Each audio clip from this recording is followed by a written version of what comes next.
But Yeah. it's a good That'd be spot. cool to Well, have a beer with Smudge. yeah, yeah, yeah. He's good people. He's always doing something too, because he's still working as a contractor with one of the companies doing.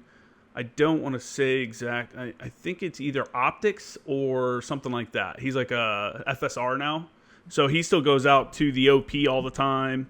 Uh, Still going like half the time I hit him up like to do something, he's traveling. So, um, yeah, he's good people though. Yeah, man. So what have you been up to? Are you retired yet? Were Yeah, you? man. That's what I thought. I was like, oh, he's got the giant beard. It's got to be, Yeah. unless he's doing something cool I don't know about. No, no, for not. No, I retired last May and then started a job 1 June as a contractor. So I'm a field support rep as well. Okay, And so that's why I was at WTI. I was there supporting the class. okay. In what capacity? So I'm a MagTab FSR, so the Marine Air Ground Tablet. Hmm. Um, it's actually like MagTab's like one component of what we do, but it's usually what most people are familiar with because it's the thing that they actually hold in their hands. Um, but so we were there helping them get their networks up and running so that they could talk to each other, pass information over the tablets and such, over all the networks that they were using. Is this similar to the like kill switch and all that stuff kind of tablet? Is it like expanded out to commands using them now? Is that what that is, or is it something completely Yeah, different? so it's an aviation program primarily, and Okay.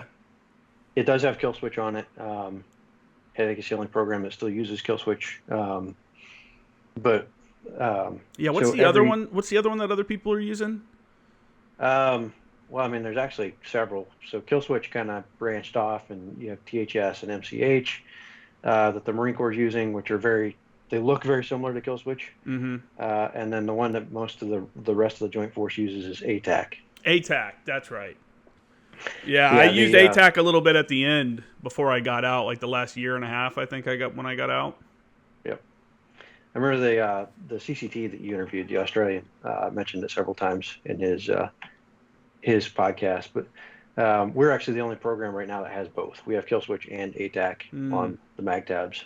So it's most squadrons still use Kill Switch, but I've worked with a couple that have wanted to use ATAC, mm. and so we've supported them. It's actually like I used ATAC my last 3 years, so I kind of became like the ATAC SME at my company. So that's when a unit wants to use ATAC, they usually tap me to give them classes and help them out.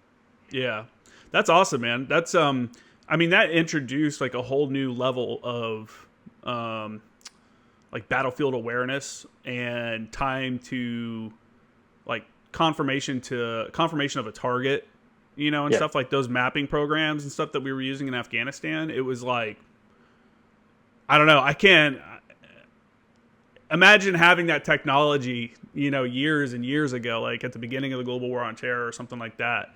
It's like for people that don't know what we're talking about, what it is it's I've been out of the game for a few years, so it's basically software where you can pull up maps and quickly like Google Maps or even like satellite imagery or whatever, you can like pull that information up and quickly identify a target, location, and then confirm that with aircraft if they're flying with the same map data.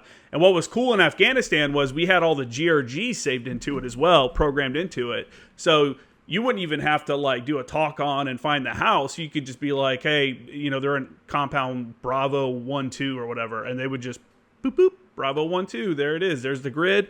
They type it into their sensor. Boom, we're on target, and we're confirming that we're on target and stuff, and then doing what we got to do. Yeah, it's awesome software. And then I saw with ATAC, it's super. Obviously, it's really similar to Kill Switch, but it's got other capabilities that I thought was cool, like even just setting up ranges and stuff, because it had range fans and stuff like that for different kind of weapons, even small arms and stuff. So you could set up a range fan and be like, oh yeah, this is safe to set up a range out here. Which is really good if you're like a unit on the Mew traveling to other countries and shit, and you want to confirm, because some countries take safety a little bit less seriously, I think, than we do when you're going overseas. So, did I miss anything on kind of a rundown of what those programs are? no, I mean they're tactical like mapping applications. I used actually ATAC like you mentioned. We at EOTG a couple times we went to an Air Force range and we would do a raid there. and we want to do live fire with sniper rifles or live fire machine gun position, and I could draw out the SDZ, the surface danger zone, Yeah, uh, SDZs. in there. Use the range and bearing tools that are in there, draw it out, and then show it to the Air Force range control guys. Like, here, look, this is the surface danger zone for this particular weapon and ammunition that we want to shoot. And they did look at it like, yeah, okay, you're good. I know another capability that it brought to the table that Kill Switch doesn't have is for jumpers. It has the ability to plan like jumps and stuff like that, which is something they obviously find handy. So, yeah, man, that's cool. Yeah. How are you? I mean, sure, the transition to the civilian sector, since you're an FSR and you're still in that kind of realm, is pretty easy. Mm-hmm. But what do you tell us about your transition? Maybe some advice you'd have for people that retired or they're transitioning. Yeah, I mean, so first piece of advice, anybody coming up on the end is like, it's almost never too early to go to TRS. And it's not even like TRS has some good information. It's not amazing. But it's more the fact that once you check that box, it opens other doors for you. So there's a program called Skill Bridge out there where you can do like an unpaid apprenticeship or internship. And you can't even apply for Skill Bridge until you're done with TRS. So if you get TRS done, or TAP or TAMP or whatever the Army calls it, early, and you got to do all the way through the final interview with your chain of command, the sooner you get that done, the sooner it opens doors for some of that stuff. And they even though the information in the briefs isn't always that super, they do put a lot of contacts out there for you. So you can find other things like American Corporate Partnership, which does a lot of like mentorship programs. There's Hire Heroes USA that will, like basically do your resume for you and kind of clean up your resume. And they'll give you information on a lot of those different programs. So the sooner you get it done, the sooner you get some of those doors open for you. You can start working some other things. How far out can you start transition now? If your unit lets you, obviously. Yeah, I meant to look this up and it didn't, but I'm trying to remember if it's 18 months or 12 months that you have to do TRS before your EAS. Okay. But I would say if you can get it done, if you can be done 12 months out, I would shoot for that, because then you've got 12 months to work all the other stuff. If it's 18 months, by all means, do it 18 months out. And even if you're on the fence, go ahead and do it. And if you decide to reenlist, then no harm done. And if you don't decide to reenlist and you decide to get out, then you've got that box checked and you can start working other things.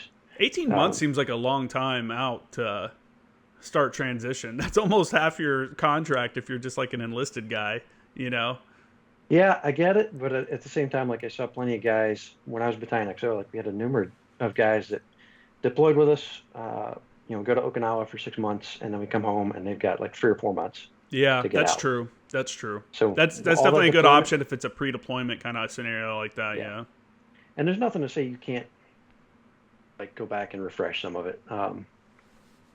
Yeah, but I had a good opportunity because I was on the MEU, and when I started my transition, and we were on the down cycle. We had just come back from deployment, and anyone that's ever worked with the MEU, the Marine Expeditionary Unit, knows that once they come back from deployment, because it's just a command that a bunch of people augment to, everybody goes away back to their home commands, and the MEU command element doesn't really have a lot to do, because now you're like doing transitions, people are going to schools, people, you're getting new guys and stuff like that.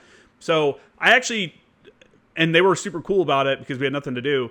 I took like almost all the classes TRS allowed, like the regular, obviously you have to take the regular one, but I took the college route one. I took an entrepreneur one. There were some really good classes in there, and some of them are not relatable, and some of it is a lot of repetition. But I know, like the entrepreneur one, they had like a panel of local entrepreneurs that are veterans come in. Like one guy was a plumber, one guy owned multiple Dunkin' Donuts here in the area. One guy, it was like one guy owned like 5 or 6 businesses in Southern California. So they were there to like talk about their experience and then like answer any questions. And for the people that may like look at some of these classes and be like, I'm not going to get anything out of it, they're not going to teach me anything I don't know. The other thing you're looking at is a group of people that are also getting out. So you might as well network, because you never know where those people are going to go and where you might see them down the line. You can help them, they can help you. Like the networking I think peace is. I think they stress it, but I don't know if a lot of people take it real seriously. You know what I'm saying? Yep. So yeah, that was all beneficial. Like I definitely took some of the extra classes you were talking about. Like they have stuff on resume writing, interview techniques. Some of that was kind of so, but Yeah. I mean, every little bit helps. And like you said, it's also just the networking. Um, Hire Heroes USA was great. They did a lot of work on my resume. Um, I know others who have used that American Corporate Partnership for the basically like mentorship roles. SkillBridge is phenomenal. I didn't really get to take advantage of that one. Just timing wasn't really working out so great. But I didn't. So I dealt with it a little bit when I was at 2-1 as the XO. Like we would have guys drop off SkillBridge packets, Mm-hmm. and they were going out doing like apprenticeships out. A lot of them were doing the windmill. I forget Oh, which yeah, yeah, company it was. yeah. Um, and so that's what I was used to. And then I took TRS and they talked about SkillBridge, and the program had expanded a lot by then. So it was up to like, basically anybody can do it. It's not just for guys on their first enlistment. It can be guys who are retiring. It could be anything. And it's a basically you sign up with a company, you go do an unpaid internship. I think you can do up to 6 months. Yeah, that's what I was tracking Where on. you're basically PTAD from your command. I'm not 100% clear on whether you're completely checked out, like DD-214 in hand, or if you have to come back and finish that process. But I mean, you're still getting paid by the Marine Corps, which is why it works out great for the company because they don't have to pay you anything. You're still being paid by the government.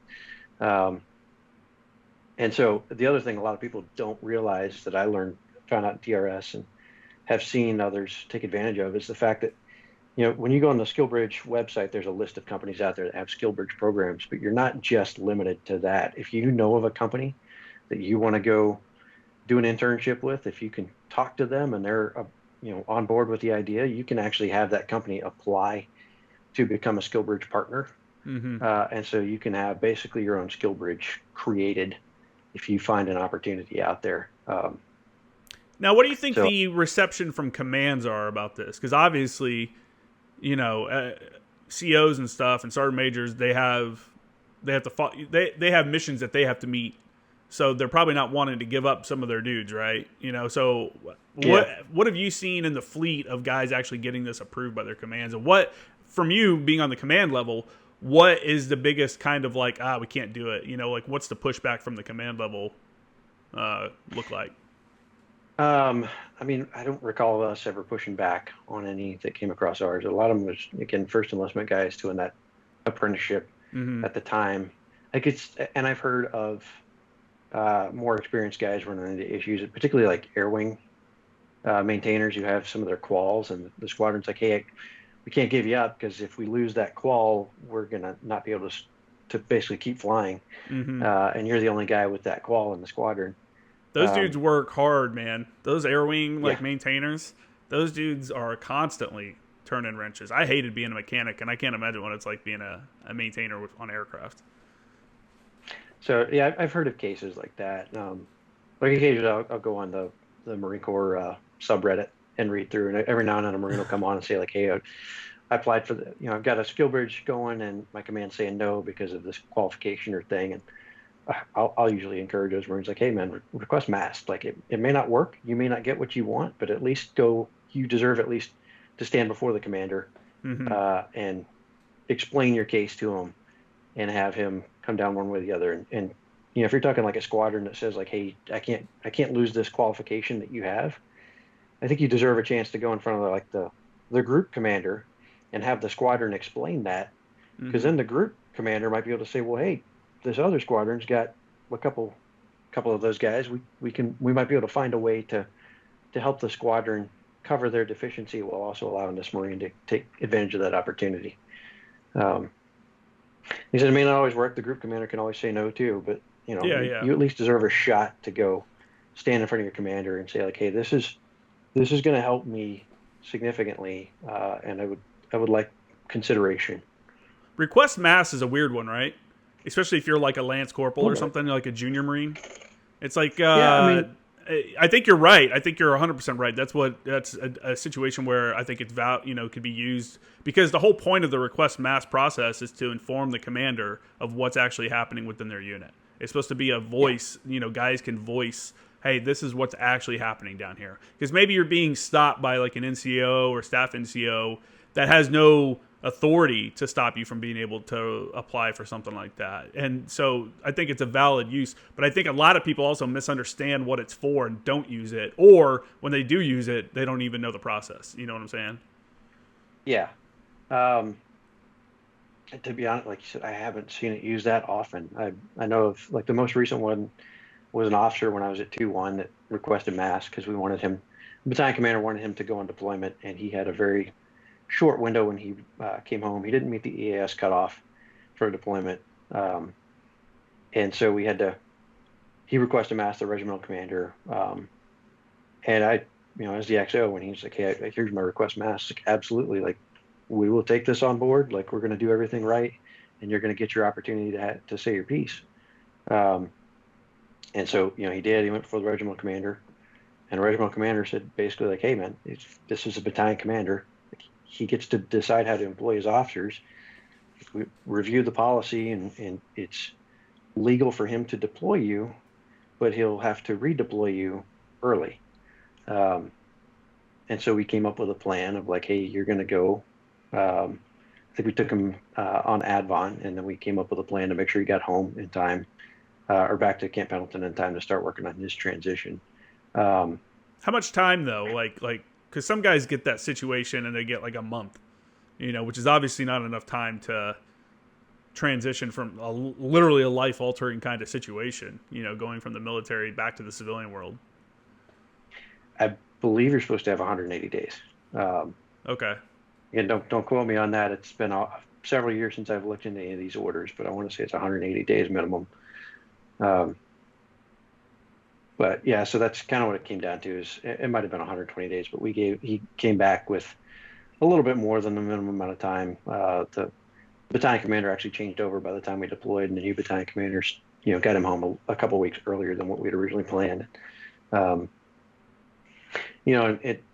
think in general worked out, but it wasn't he was hoping to not go on deployment period. He'd already been on a deployment. Mm-hmm. And he wanted more time to focus on other, getting ready to get out, because he was moving back across the country.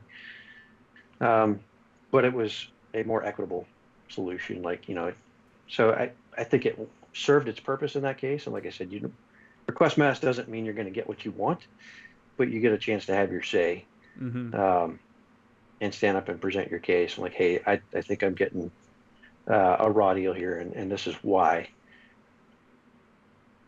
Yeah, it's an interesting situation, right? Because the Marine Corps obviously has to fulfill its mission and everything, and it's like you want to sympathize with every case, but there's also, it's like, hey man, that's part of the deal. It's part of the benefit package, is that you fulfill your end of the deal and you come and do these tasks. And I totally get, especially was it a MU deployment? No, it was a UDP. Oh, okay. I was like, I totally get it if you're like, hey, you got to go sit on ship, because that's just a giant waste of time, in my opinion. So, yeah, I can empathize with that. So, full credit to this lieutenant. Like, he knocked it out of the park on deployment. He worked incredibly hard, and then went home and transitioned out and moved back to New York. Yeah, I think, like you said, when somebody denying a skill bridge package is a great example. Like, I think it's entirely appropriate to, utilize the commander's open door policy if he has one, which he should, and then, request mass if need be.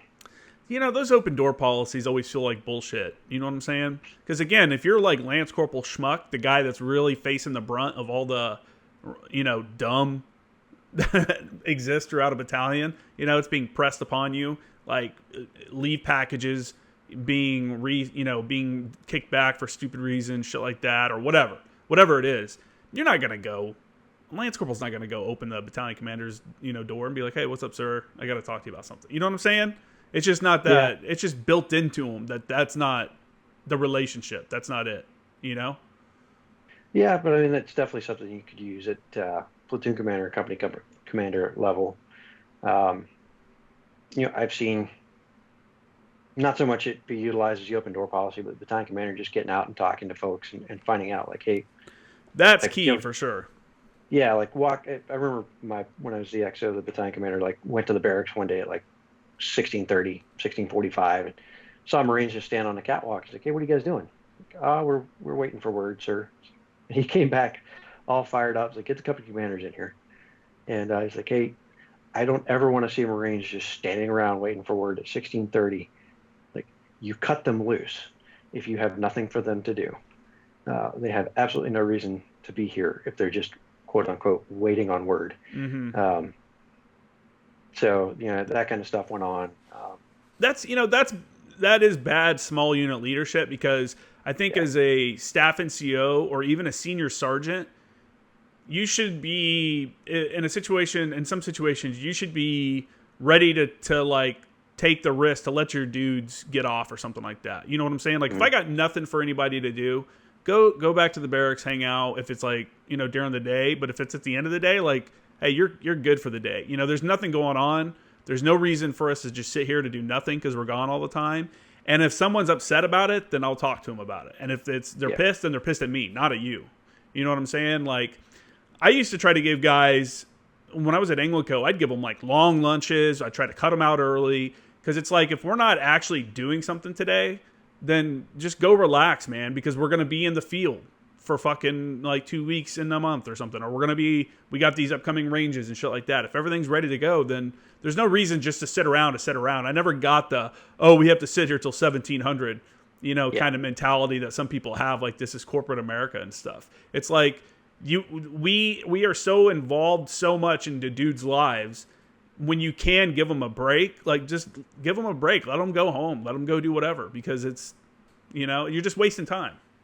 yeah. So I don't know, it's a different you've seen both. Well, you were a reservist as an enlisted guy, right? Were you Yeah. reserves the whole time, correct? So I guess you haven't really seen the day to day as like waiting to get off work, but you kind of get the gist of that. And then moving to the officer side, I'm sure you carried some of that like enlisted experience with you that you can kind of empathize more with the NCOs and below and stuff, because it's tough out there, man. Because they're for some guys they're not going to speak up, or they're just going to sit there or you can't you're just going to sit there and take the wrath of the fucking corporals or shitty sergeants that may be appointed above you. Yeah. Yeah, man. So yeah, so before you got out, how was everything going in the Marine Corps? When did you retire? It was earlier this year, wasn't it? So it was almost just over a year ago. Oh May shit. Oh. 21st of last year um, was my actual ceremony, and then May 31st was my EAS. So June 1st, my first day as a civilian last year. What was the decision? What was the final like, all right, I'm good. Well, to be honest, I kind of ran out the clock on it. Oh, did you? You did hit time and service Yep, limits? yep. I hit service limitations. Um, I tried to finagle it as much as possible to finish out the last MU PTP that we did at EOTG. I managed to make that work, and the timing just kind of worked out. I thought I'd have a couple more months um, to do some job hunting and work on all the like VA appointments and stuff. But in the end, the timing Mm-hmm. worked out okay. Like I got hired January last year, so I knew almost 4 months ahead of time that I had a job waiting. So then I could just focus on cleaning up all the remaining admin stuff and getting medical appointments done, all that stuff. Did you Don't maintain? do. Do you maintain I your was, JTAC qual now that you're civilian? so I mean, I'm still obviously less than 2 years out, Mm-hmm. so I could still use it if I went to a job that required it. Oh, okay. Yeah, so I don't do it as a KTS FSR. Like I don't Bummer. do any sort of controlling. Um, I looked at a couple jobs and just none of them were really the right fit to be contract like Jtac E. Um, There's a some lot of them interesting ones one, out there. yeah, a lot of them wanted a lot of travel, Yeah. um, and then KTS just kind of worked out being, uh, I guess, a decent paying job that kept me here. There was a lot of travel early on, but that's kind of tapered off a good bit, and so I'm home. I get to set my own schedule a lot more. Mm-hmm. not travel as much. It just kind of worked out. The JTAC jobs that I looked at just uh, weren't on par with what I was doing for KTS, so it Yeah. wasn't worth the squeeze. Yeah, it's an interesting thing, right? Because there's a lot of jobs out there for guys that have, especially if you have any, a higher qualification like an I or an E or something like that, WTI. Um, but it's like, is the juice worth the squeeze? You know what I'm saying? Like for me, when I got out, I was like, I considered the reserves. I was like, maybe I'll do the reserves when I get out. And then I'm like, dude, if I'm walking away, then I'm walking away. You know what I'm saying? Like, I Yeah, need to just go do something else. Because if I'm like hanging on and doing contracting for the next 6 years, I'm probably not going to finish college, or it's going to get extended. And then, how old am I going to be trying to start another job in a different industry? Because contracting gigs aren't guaranteed. Once that contract is over, there's no guarantee you're going to get another one. So, it's a tough market out there, especially since Afghanistan rolled out and stuff like that, or stopped. So that was kind of my consideration for it. Like I wanted something where it felt like it was going to have a future. And I'm sure there was a future. I'm sure I could have bounced around, but I just kind of wanted to get away from like fucking government for a little while. You know what I'm saying? yeah. I didn't really have that so much. Like I didn't leave embittered or anything. And so I wasn't looking. I was open to whatever, but I didn't feel like I needed to distance myself from the Marine Corps. I kind of like the Camp Lejeune area. Like it's a decent place to raise a family. Oh yeah. Um, I like the slower pace than the San Diego area. And then It's crazy my out kids here. didn't want to move. Like I remember talking to my daughter at one point and telling her that we might be moving in a few months because I'm retiring from the Marine Corps, and she got pretty upset. So um, it was nice to be able to tell her like, hey, we're not going anywhere. We're staying here. And that also just kind of took the stress of like having a house hunt and everything else off of it Mm-hmm. for transition. Because we're still in the same house that. Uh, I bought this house as a captain in 2009, so Oh, been nice. here on this house for a bit. Um, A lot of people hate on the Camp Lejeune area, but I always liked it. I didn't mind yeah, it, and it was getting nicer. It was always improving. It wasn't really like slipping into some like shittiness. San Diego's just so varied because it's so dense. It's a big city. It's a big county, and there's just so much different stuff here.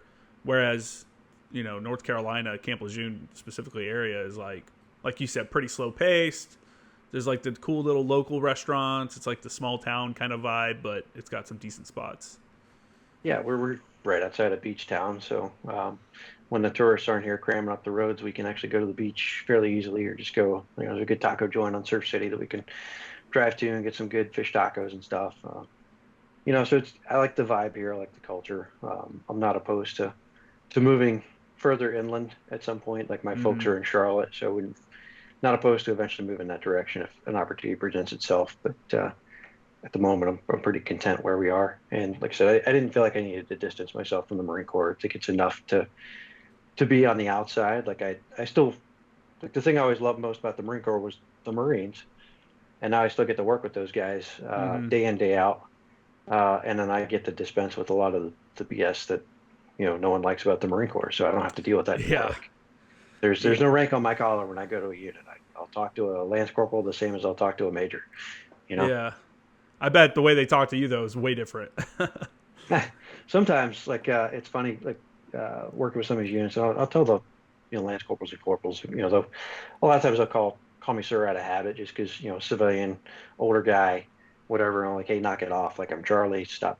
You don't need to call me sir. Mm-hmm. Um, and then I'll be just shooting a breeze with them, giving them classes, and then like some field grade officer will come over and I'll start talking to that guy. Like I was helping out an infantry battalion, teaching their comm guys some stuff, and talking to the lance corporals and the corporals, and the battalion commander walks over, and I knew him from when we were lieutenants. Like he'd been a junior lieutenant when I was in Company XO, so we go over and I'm like, hey, what's up, man? And we start shooting a breeze, and I could see all the young Marines like their eyes just get big. Like, wait a minute, who are you?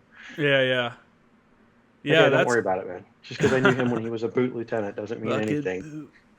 Yeah, Yeah, it's cool. It was cool running into people all the time for sure. Like after you've either been out or you like move units and stuff, and you see someone, you're like, "Hey, what up, dude?" Like, "Hey, it's been a long time." That's the network that you build in the military, and it's like friendships or people that you meet and you may only know them for a short amount of time, but then you see them like years later, you're like, what up, dude? Like, it's like kind of everything just comes back, you know? Yeah. Yeah. Do you find yourself using like since you're like around all the military guys and you're teaching, classes and stuff about different things, do you find yourself kind of using your skills you gained while you were in the military? Because you were on an advisor team, right? Didn't you do the advising Yeah. thing overseas and stuff? Did those skills translate to what you do now, you think? Yeah, to some respect, like, one of the things I remember from the advisor tour is like you can advise them all you want. At some point, they're going to go whichever direction they're going to go, and you just got to support them, even if Mm-hmm. it's not what you told them to do. And so I still see some of that as an FSR too. Of like I can show you how to use this thing and what I think are the best techniques. If you decide to use it a different way, as long as it's safe and legal, like I'm going to support you as best I can. You Um, probably do you learn new techniques from these guys? Are they showing you stuff that you're like, oh, I didn't think about using it, and then in that way? yeah, I mean, you definitely see some really sharp guys, especially some of the younger pilots, like the lieutenants and captains, and then some of the younger Marines, lance corporals and corporals. I've said like every unit I've gone to, there's usually some like lance corporal or corporal who just like it just clicks and like he grasps it and he becomes like the guy that makes sure everything is up and running. Mm-hmm. And so I spent a lot of time helping that guy out, make sure he knows what he's doing, and then he kind of becomes the go-to. Um, so and yeah, I definitely we definitely pick up things from those guys. We also like the FSRs, like we have a pretty wide range of experience and backgrounds. We have a guy who's a lieutenant colonel reserve F5 pilot. We have guys that did a single enlistment as a avionics Marine and an H1 squadron. So, and they're all wide backgrounds, wide ranges of skills, and you learn something from every single one of them. Yeah, that's cool, man. Yeah, I mean, I think that's getting into that world is a really good opportunity for people that are transitioning. Like we were talking about before, because it's relatable. Like you understand a lot of it. Mhm. Um, you just have to become that FSR rather than that dude, on the OP or whatever. Kind of pivoting a little bit. You were an infantry officer at Anglico, which is pretty Yep. rare. Do you see that ever happening again? I've seen a few here and there. Any recent though? And is that happened recently to any that you know of? I haven't met any recently. I'm trying to rack my brain a bit. Last time that I ran across one. Now that the overwhelming majority now are artillery and pilots that I've run across. Yeah, that was my experience as well. Is just artillery officers, pilots, and then your obvious support officers that run the different sections and stuff like that. But I think having that kind of background is great to have at the unit because a lot of times, Anglico Marines they find themselves supporting anybody, from your basic like infantrymen, not even maybe support guys of foreign nations and stuff like that, all the way up to like special operations units. So I think having a couple people within a battalion with that kind of background can help shape the training so that it's more I don't know, that it's more efficient, or that it's better, it's more applicable, I guess. Does that make sense? Yeah. I mean, I did that a couple times. Like I actually just listened to the last podcast we did over a year ago, and I kind of finished halfway through my time at Anglico. I didn't when I first got to Anglico, like pretty much went to TACP and deployed right away, so I didn't have a whole lot of workup time. But when I came back, we had about a year back, and that's where I started to lean into training a little bit more. Like we had an artillery officer who was a training officer, and he planned most of the training. But I remember at some point, like I kept bringing up the idea, like, hey, let's do a patrolling exercise, let's do some other stuff, and he just kind of never put it on the schedule. But then he went off to airborne school, and I was like, all right, I'm just going to do this. Uh, and so I set up a patrolling exercise for a week and took all the Marines out to the field and just had them run around one of the training areas in Camp Lejeune Mm-hmm. for the week and run patrols as individual teams. We went out the next week and we did all live fire. We started off with some basic like CMP, square bay type shooting. But then we moved into some fire movement stuff. We did basically just as buddy teams. Camp Lejeune used to have this kind of obstacle course that you could run live fire where they have to like crawl through. What am I thinking of? I'm losing the term right now. We crawl through like the drain pipes and stuff, and there was actually one where you would slide down a rope, and in between you'd have a station where you'd stop and engage a couple of targets. Um, we ran some stuff like that. We did some live fire shoot houses, um, just to get them some experience with that. And it was interesting because we had a gunny there who had been in security forces, so I brought him out. I was like, hey, I could definitely use your help teaching the room clearing stuff. Um, and it took a while for him to kind of figure out like he didn't understand what I was driving toward, and he started teaching the Marines how to like clear the entire house. And he's like, hey, I don't think this is appropriate. We shouldn't be teaching these guys this. I was like, I agree. I only want to teach them how to clear a single room. This is literally just so as a FIC, if they ever have to enter a room, they know the basic techniques to enter a room and clear it. I don't want to teach them how to flow through an entire house because I agree with you. I think that's entirely, out of the depth that we need to go to. And so I think, that kind of experience and just some experience of how to set up training in the field was useful. Although to be honest, because of the way my career was and how much I deployed and was stuck in PTPs, I actually did not have a lot of experience planning an entire week-long training package by the time I got to Anglico. But yeah, that was definitely, I thought, brought some helpful additional experience on how the infantry plans and conducts training. Yeah, for sure. I had, or we all had, really, most of us had a pretty good relationship with the guys over at First Recon. And I would try to bring them over, one or two of their guys occasionally to just go over some kind of training, either patrolling. When we were in Kuwait, we did some room clearing, like you're talking about, very basic. It's like one of those things like, hey, bro, if you're the Jtac, you're not supposed to be in a stack clearing a room. That's not where you're supposed to be. But if you find yourself in that situation, then you should probably at least know the very basics of it, Yeah. And so we try to take advantage of that, and it was reciprocal. They have their own Jtacs and stuff, and that's like the fifth job they have. So they're not focused on that at all, and they're not very good at it just because they're not focused on it. So we'd bring them in and give them some classes, and if we had a range, set up, again, we had a bunch of ranges in Kuwait.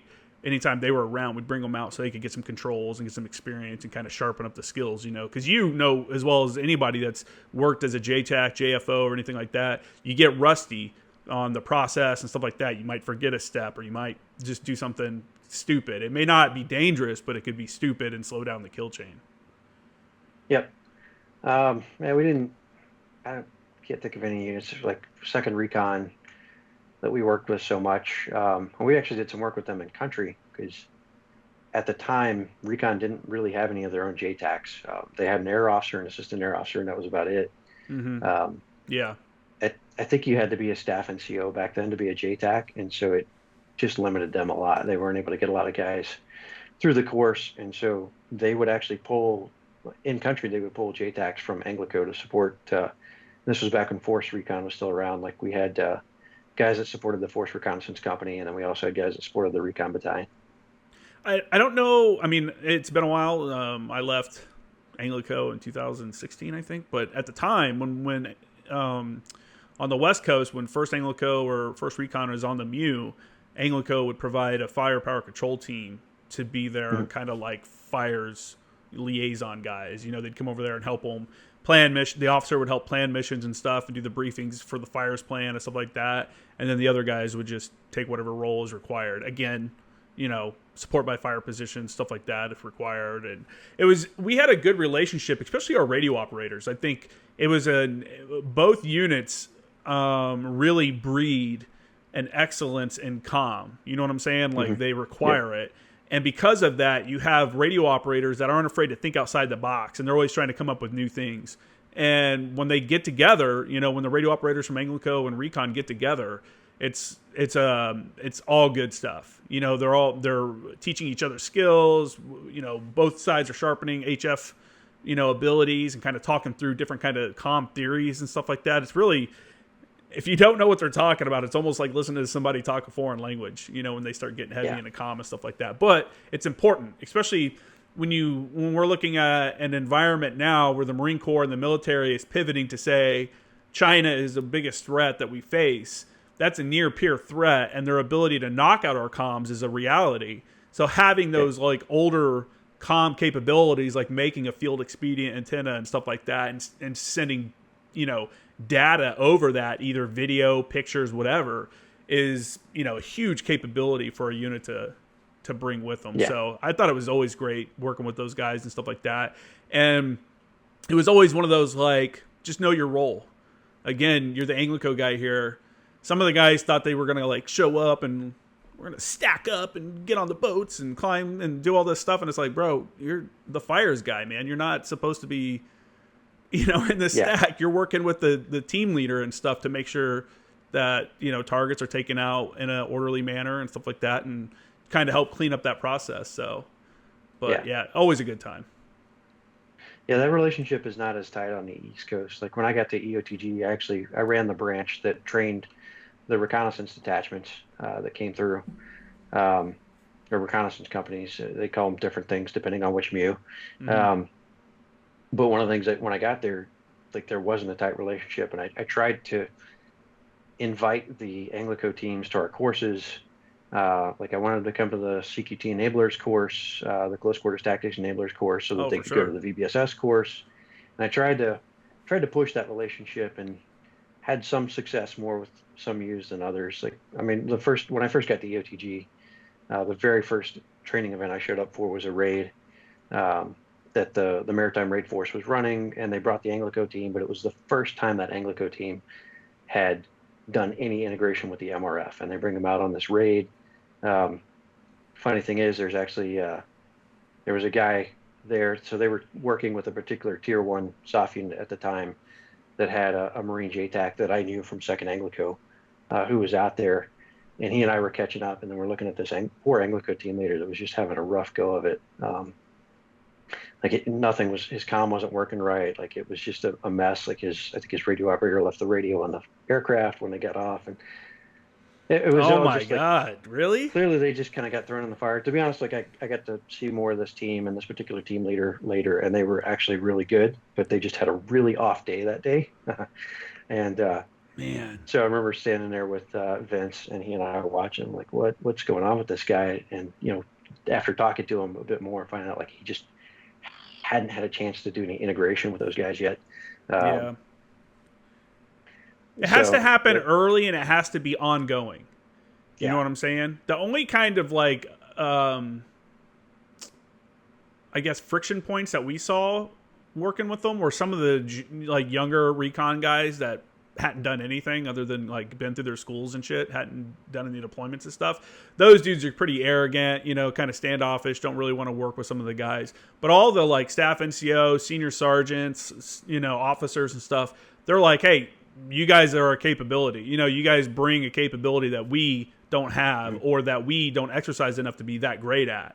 So it was always like I said, a reciprocal relationship where, hey, we're going to do this range with you guys, and then you guys are going to come over here, and we're going to sit down and teach you a fratricide class, like a legit in-depth fratricide class. And then, hey, we're going to do this, room clearing exercise with you guys, and then you guys are going to come with us out to the OP a couple times and get some controls, maybe off some platforms you guys don't get to use or whatever, And it's like it's got to be like that, and that sucks that you heard that a team showed up and wasn't ready, but it's got to be early integration so you understand your role within that, like whatever the mission is, or if you're an ongoing support within that organization, you have to understand your role, and then you have to be able to like, do what you're supposed to do.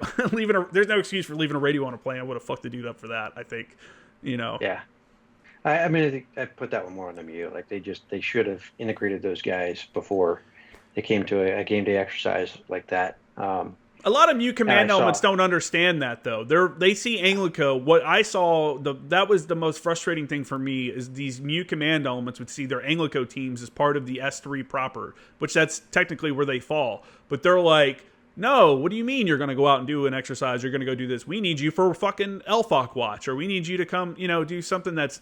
I remember we had all this awesome training set up when we got attached to the MEU, and the MEU was like, hey, we need your guys to come up to, or actually they did go. They went up to Fort Hunter Liggett for some kind of pre-deployment training, and they're like, all we're going to have you guys do is guard fake prisoners. We're having you as, since you're part of the S3, you guys are going to sit here and guard these fake prisoners. And I think our captain was like, dude, fuck that. Talk to the squadron, like the next helo that was doing a resupply back to Pendleton. They're like, get these guys on the fucking aircraft. I'll talk to the command if there's an issue with it. There's literally other training, like realistic training that these guys could be doing, and not this bullshit. You're wasting their time. You know what I'm saying? Yep. Yeah, that's always a battle. I mean, like when I was a team leader, we came back from that first deployment. We did our workup for the second one, and we went to the Army's Joint Readiness Training Center for our like final Block 4 training before we deployed. And I show up, and the Army had no idea what to do with us. Like I attached to an Army infantry company, and I walk in the door, and the company commander's like, "ANGLICO, you guys do naval gunfire, right?" Like, I mean, we dabble in a few other areas, but sure. Mm-hmm. And I gave him a capabilities brief and like ran through all the things that we could do for them. Like just about every functional area they have, we could do something. And then, we went out and actually did a couple training events with them. And then, like at one point we were supposed to go out in the box for like 5 days straight. And the first sergeant's like, "Hey, listen, I'm going to have to probably put you guys on the watch bill for COC. I was like, "Yeah, I got it. Like I'm here to support, but I don't think it's a great use of my guys." And so what I did was I didn't give them any pushback, but then I made sure that my guys were employed doing other things. I sent them out on patrol as much as I could. Their scout platoon went out for an overnight OP. And I was like, "Hey, take my team with you." I had to stay in the COC to do some other stuff. I was like, "Hey, take the guys out with you," and they went out and did great things. And a couple days in, the Army Brigade commander was getting beat up by his evaluators for not providing enough support to the company. And so he came down, because we were the company I was attached to was supposed to be the main effort for the entire brigade. And so as he's getting beat up, he shows up one day. He's like, "Hey, I know you guys need more support. Like I got some Air Force TAC Bs. You want some TAC Bs? I can give those to you." And the company commander like flat out looked at us like, "I don't need TAC Bs. I got ANGLICO." And so after that, like we were gold. We never had to worry about getting tasked with silly details or anything like that. We made ourselves valuable. And that can be tough in an environment like a MEU S3, where even if you try to, the MEU 3 shooting you down and just forcing you into situations where you're not being utilized appropriately. That's a really tough one to fight. It's a lot easier when you're direct support of another unit, where you can kind of influence your fate a little bit more. Yeah, for sure. I mean, I've talked about it before, but I remember on my second MEU, the OPSO, the S3, the captains, I was MEU permanent personnel at this point. I was on the MEU staff. But the ANGLICO captains and stuff were like, "Hey, sir, you got to send Kramer ashore to get controls. He's one of the only Jtac evaluators. Like, there's 2 on ship, and there's only a handful even on the West Coast." And they had to like argue to why I needed to keep this qualification. Like, he just kind of like refused to listen kind of deal, until it came down to the wire where it's like, "Hey man, I got to go get these I got to check the block on this stuff, or I'm going to lose this certification or this qualification." And so stuff like that's dumb. But when I did a GRTC as well with I think it was the 501st, and then we had like a British unit that was out there as well. And like you said, we just made ourselves, available to we had a guy named Maltese who's my comm chief at the time. This is after Flores and DeMauro had gotten out. Maltese was my comm chief, and he's like, "Hey, we're going to set up a field expedient antenna and shoot back to Camp Pendleton a comm check with the company." And I'm like, "All right, cool, man. Go set it up, do your thing." And this is for those that don't know, GRTC was in Louisiana at Fort Polk, and this is going to be an unamplified field expedient antenna shot to just see if you can establish comms. And all these Army dudes start rolling up like, "What are you guys doing?" Because we got this big ass, we're setting the wire out and like doing all this stuff. And we told them, they're like, you guys can do that kind of deal. And it was like, "Yeah, man. If you guys are interested in learning how, come tomorrow at this time and we'll give a class on it. And like 50 dudes showed up. And it was one of those things. And they were all like super interested to know. Guys had notebooks or taking notes and stuff like that. And then we got involved in like planning with their command level stuff. And they see like the tablets and stuff and how we could like do, really awesome planning off the imagery and stuff that we carried with us. They're just like, geez, man, you guys, you guys have all these capabilities. Like, it was a really good, like, working with them and seeing what they can do, and them working with us and seeing what we can do and employ us, and they really appreciated the support. I think they sent, our guys were down working with their like reconnaissance elements and stuff, or their sniper teams, and, doing the missions and stuff with them. So it was a really good experience, minus being at Fort Polk. Yeah, right. Yeah, I was there in July, so it was really special. Oh man. Yeah, it was brutal. The same thing. Like at one point I got, again, I'm with an Army infantry company. I'm an infantry officer, and we did one of the Stex lanes with them. And I remember at one point I'm going to step in because Army Lieutenant, I don't know what it is with their training pipeline, but these guys were just constantly asking the company commander, like, what do I do now? What do you want me to do? And the company commander is busy. Like, he's in a key leader engagement with this. They had a no kidding Iraqi role player playing a sheikh, and this guy's like up in his face, just yelling at him. And meanwhile, he's got his lieutenant asking, like, hey, I just stopped a vehicle at the outer cordon. What do you want me to do? Really? If I had to step in and be like, bro, you're outer cordon. Don't let the vehicle in. That's your job. Beyond that, figure it out. And we did the debrief for that particular exercise, and the evaluator for the company was like, hey man, like, you've got a captain infantry officer standing right next to you. His situational awareness is as high, or if not higher than yours at times. Like, why isn't he in your succession of command?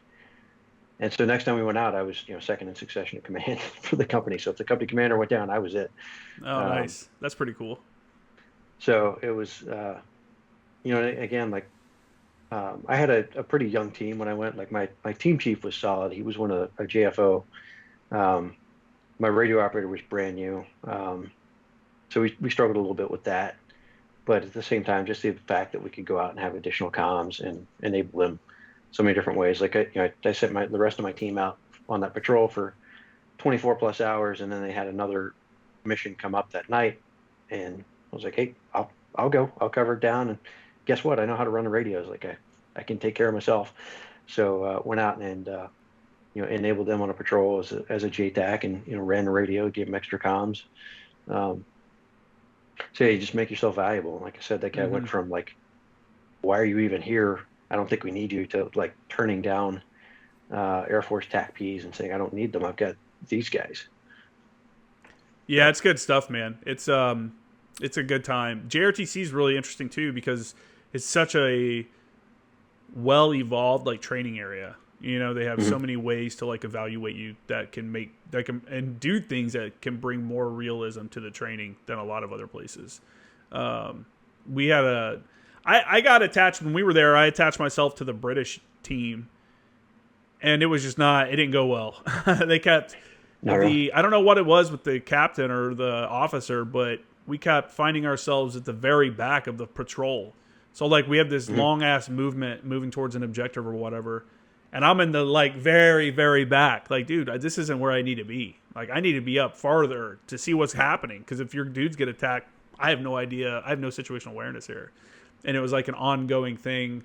I don't think they really knew how to use me. But the Army guys were great. They took advantage of the situation. Do you notice a lot of differences between like an Army infantry officer than a Marine infantry officer? I mean, you kind of alluded to a little bit there for a second, but having been in the infantry for a while now, having retired from it and stuff, how often did you work with those guys, and what would you say the big like differences are? So around that time frame, I worked with them a lot. Between JRTC, like on that next deployment, I spent 5 months with an Army CAF troop, and then when I went on my advisor deployment after that for a year, I was in an Army AO. I also between my time in ANGLICO and the advisor tour, I actually went to the Army Maneuver Captain's Career Course down at Fort Benning. So for a while there, I spent more time around the Army than I did Marines. I mentioned the lieutenants. Like, that was one of the things that just kind of bother me. Like I feel like we do a better job of giving our lieutenants kind of a head start. Um, I felt like their lieutenants just weren't as capable of taking initiative um, as the average Marine lieutenant. They seem to be a little bit more, I don't know, like they just didn't stand up for themselves. Um, Even with the NCOs, like I just felt like the mutual respect that we see in the Marine Corps wasn't as much there. Like they kind of uh, treat their lieutenants poorly. And I've heard that from other Marine officers too. I've been to like Army schools where like they have an Army NCO come out and yell at them like they're an Army lieutenant. And like, hey, whoa, stop, man! Like that's we don't play that game. Um, so I felt like the mutual respect between the officer and NCO corps is a little stronger in the Marine Corps. Um, they were a lot more deferential to their NCOs, which isn't always a bad thing, but at some point I think they just kind of took it too far. Um, the captain, like I mean, the company commander I worked with was really solid, and so was the troop commander in Iraq. We were both really top tier guys. Um,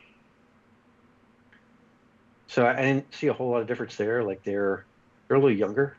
Like Army company commanders on average are young captains, whereas Marine company commanders are generally mid level or senior captains. They're sometimes a bit younger. They might only have say 4 or 5 years in service, whereas a Marine company commander is going to, I was, let's see, I'd been commissioned 8 years when I took over my first company command. So, I feel like in general, Marine company commanders are a little more experienced. They don't always have we have a system in the Marine Corps where you do your first 3 years in your battalion, and then you go on what's called a B billet, which was, I did ANGLICO as mine. Um, and then you go to school, and then you go back to company command. Sometimes I think these days they go to school before they go on a B billet, but regardless, you generally don't go to company command until you've been in for 6, 7 years.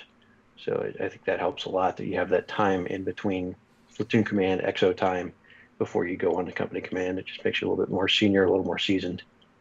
Do you think having, because in some MOSs there's like an expected route for your career, like you're going to go do this and then you're going to go over here and you're going to take XO for this and then you're going to go to this school and whatever. Do you think having a different kind of track than most infantry officers, going to Anglico as a B billet, one, and two, going to an Army warfare school rather than like the Expeditionary Warfare School or whichever one it is for you guys, EWS? Do you think Mm-hmm. that affects the ability to get command later on or promotion looks later on when you put yourself against your Um, peers? I don't think so. Like I know enough of my peers from Anglico that went on to get battalion command that I don't think it was ever a mark against any one of us. Mm-hmm. I think it's more just, and the Marine Corps likes to see a broad variety of experiences. I did have one colonel that was going over my record with me and kind of giving me some advice. I remember he said like, "Hey, you never really spent any time in the salt mines at up in Quantico or recruiting command or anything like that. Like you did fun stuff your entire career." It's like, Quit yeah, having fun. Get to the yeah. office. So sometimes that'll come up, but I think in general, if you distinguish yourself wherever you go, I don't think they're going to hold that too much against you. Um, the Army school, like your PME complete, is really all they care about, Mm. and that one only comes up for the majors board. So again, all they're going to say is whether or not you're PME complete. The school itself, I mean, the Army does a really good job, in my opinion. The difference is EWS is focused on like MAGTAF staff, Mm-hmm. and so it's a lot more of the Marine Corps planning process and how to function on a bigger staff at a MAGTAF. So I think like a MEB, really, I think you even focus more at the MEB and above level, Marine Expeditionary Brigade. Whereas the Army, the first half of their course is all focused on company command. Like it's how to build orders and give orders as a company commander, Mm. which the Marine Corps doesn't really spend a lot of time on at EWS. Um, and so especially at that particular time, I think they've improved it somewhat at EWS, but I like that I had a lot more preparation to go back to company command as opposed to focusing all on how to be a staff officer. Yeah. Yeah, if I could go my entire life without getting another McPP brief, then I will be okay.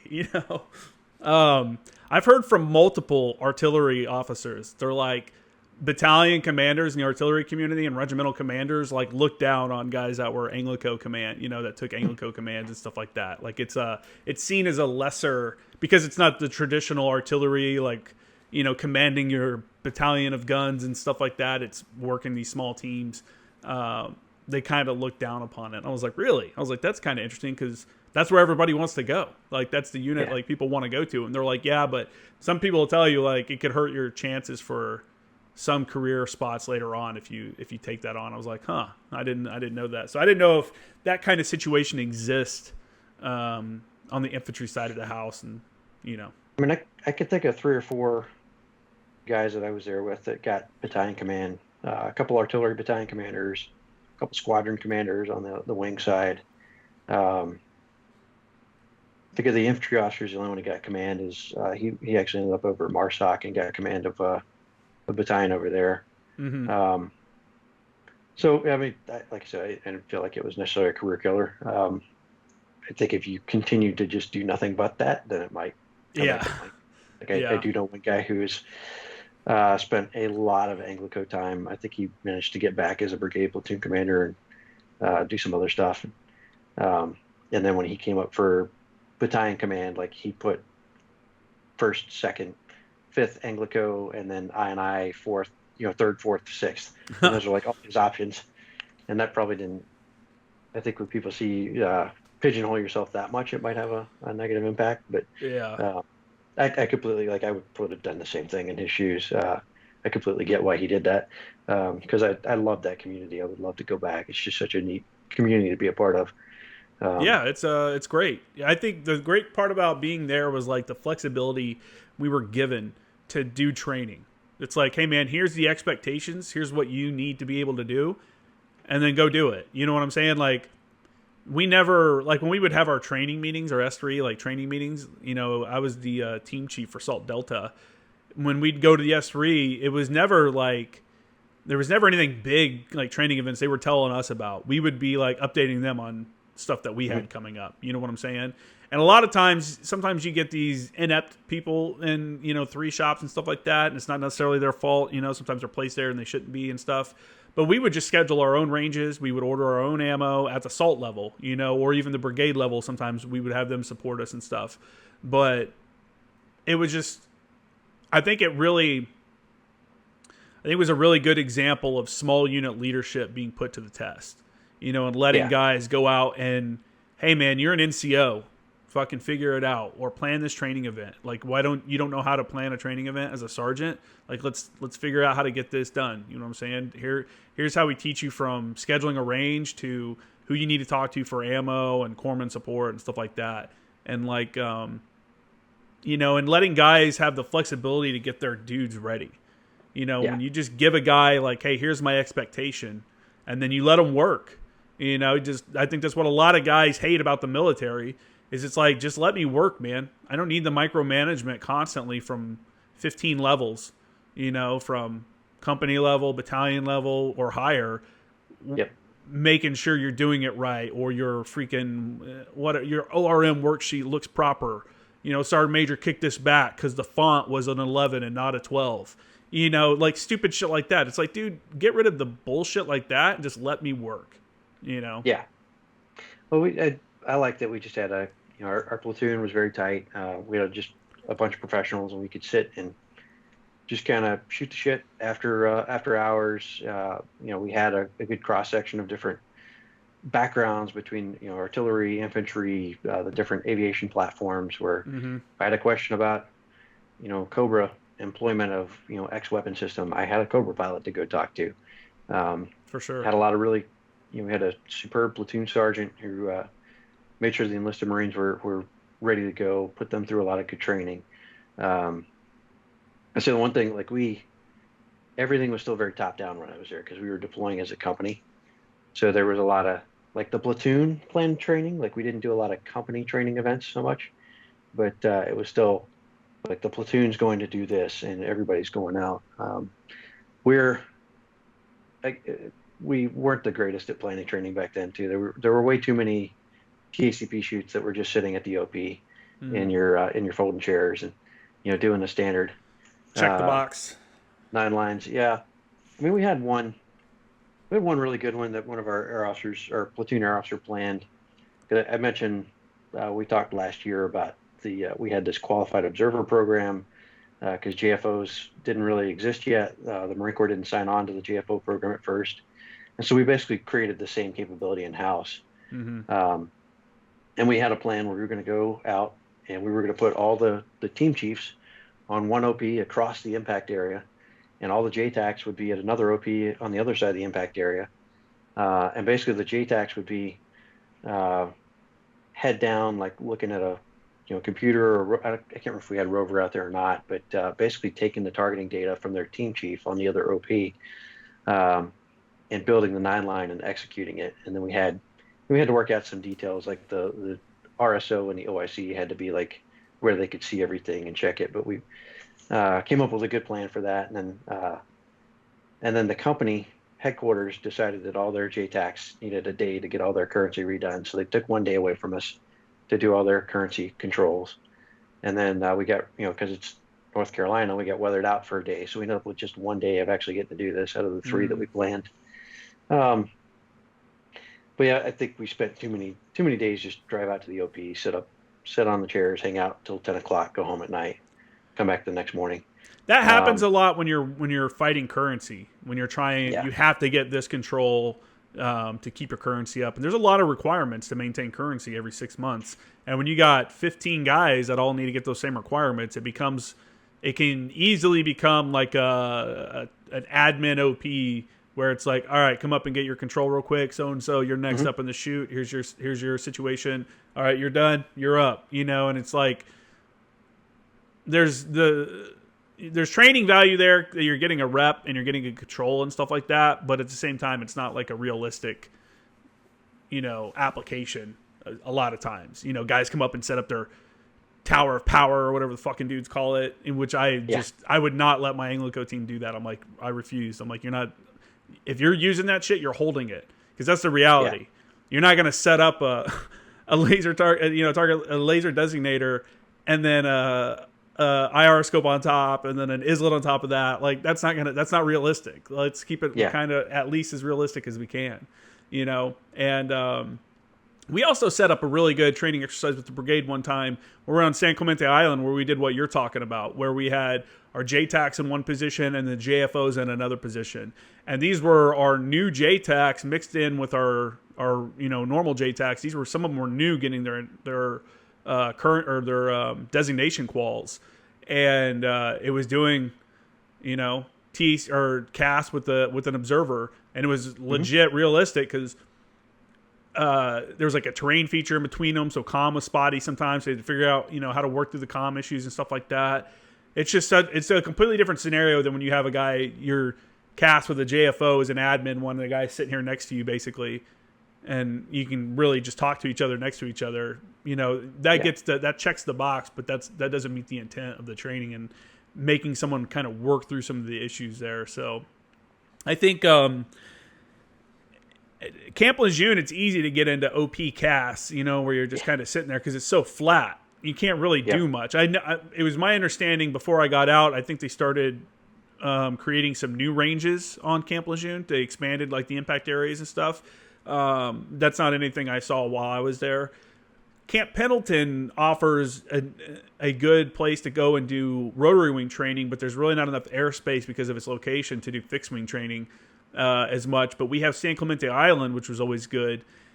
Again, you can get into OP CAS out there because of kind of how it's set up, but it's easier to kind of make it more realistic. And then my old SALT lead, Captain Watt, I think he was the one that really kind of, I don't know if he dug it up or heard about it or whatever, but he found out about going out to Gila Bend in Arizona, and there was like CAS opportunities there.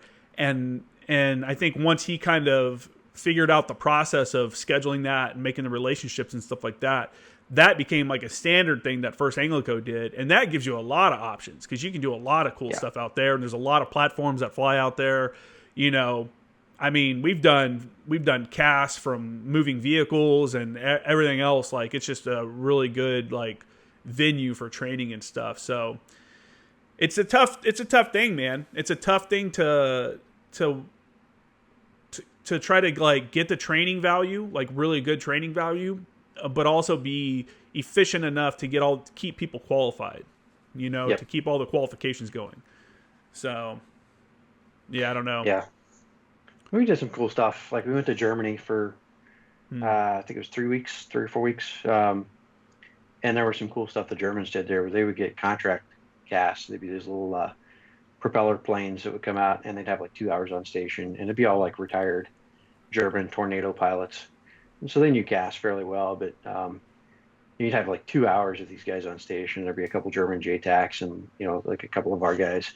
I remember going out there one day, like we had 2 hours on station and already done like 3 9 lines. Like, all right, this sucks. Like we've got an hour and a half left with these guys. Like, all right, all the NCOs line up. Like everybody come over here, build a 9 line. And just walked, we had a lot of guys who hadn't done a 9 line before, just kind of walk them all through like, hey, you know what, like let's just let's just get your first one done. Like, even if I have to coach you through and kind of tell you what to read off the piece of paper, like by the time you get that first one out, you'll gain some confidence and you can come back through, do another, and we'll just build your confidence in talking to airplanes. Mm-hmm. And so we got to do some of that. But yeah, the actual cast training was, we didn't get a lot of DFTs other than that one to Germany and then the one to JRTC with the whole company. JRTC was probably the most realistic. We were doing, it's all simulated cast or dry cast, but we were doing it with actual maneuver units and a actual living, breathing OP4 that we had to fight there. Mm-hmm. I remember blowing one of the observers away, or one of the evaluators away, because I did the Army has their CCA call for fire that they do, and I did one type 2 because my team chief was out with a patrol that got into contact, and it was a pretty heavy contact, so he's heads down, and I was basically like, hey, if you could tell me where you are and where they are, I can make the rest happen. And he was able to give me that much information in the middle of this pretty heavy, miles gear firefight that they were in. Mm-hmm. And then I was able to run a CCA call for fire from the COC based off of what he gave me. And the evaluators, like I've never seen that done before. Really? Not a type 2 CCA. Like he'd seen type 2 cast. Never seen a CCA done that way. Hey, you got to make it work, right? Yeah.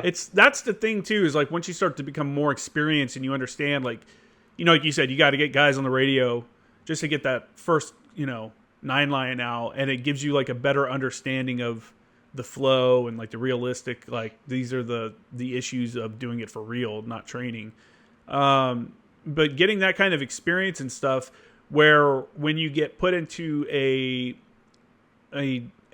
awkward kind of situation, something that's maybe not normal, it's abnormal, you can easily pivot to it and pull a tool out of the box and like, hey, let's try this. You know what I'm saying? Because it's maybe that's not very traditional or whatever, or standard procedure, but it got the job done. The pilot knew what you were doing. You knew what you were doing. The observer knew what you were doing. And you just kind of, even though it's not traditional, you just kind of work through it and make it happen. Yeah. Well, I mean, the cast training they do today is leaps and bounds beyond what we were doing back then. Like everything, EWTG LANT was still very focused on, the OP, doing all your indirect fire, CAD missions and integrating with that and doing your standard, interrupted timeline.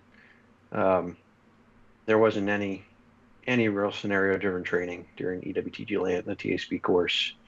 And we did a few things here and there. We went out and did some convoy escort around Camp Lejeune. We did some stuff in some of the Mount towns, but like I said, a lot of times just chasing currency. Like we spent more time than we probably should have just on the OP doing the standard 9 line to the Three Sisters.